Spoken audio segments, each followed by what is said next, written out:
Ottubru tal-2009.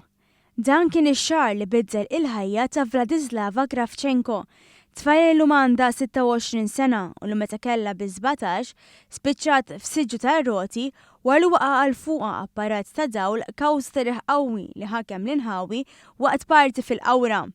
Kien biss ftit minuti wara li waslet fuq il-post li seħda l-inċident li ħalla lil din it-tfajla b'diżabilità permanenti ta' 75%.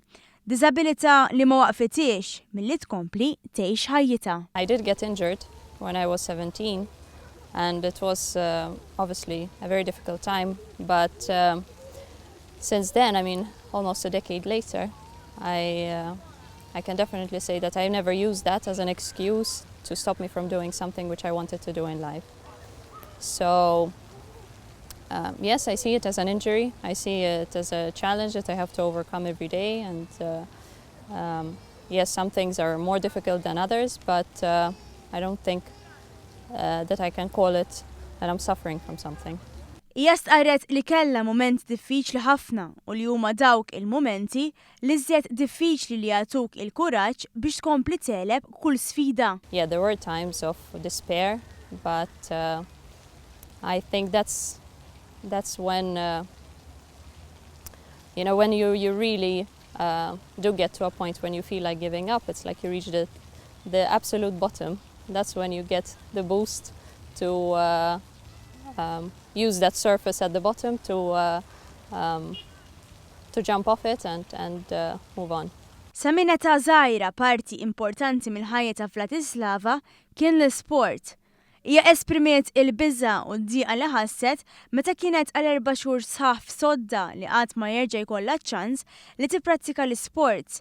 Iżda dak li der impossibbli bidlitu f'possibbli tant li fost oħrajn irrappreżentat lil pajjiżna fl-awm fil-logħob Paralimpiku fil-Brażil. When there is a will, there is definitely a way.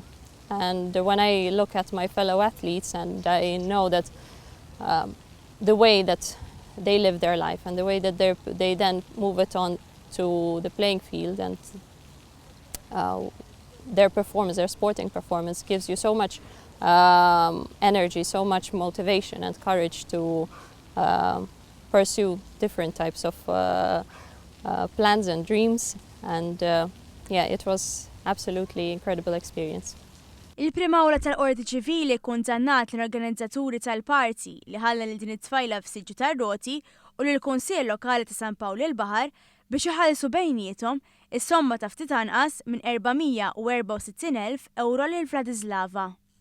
I think that there is absolutely no monetary value and amount that can ever make up good for the damage that has been done to my health, to my life, and whatever I've been through is not measured in monetary value.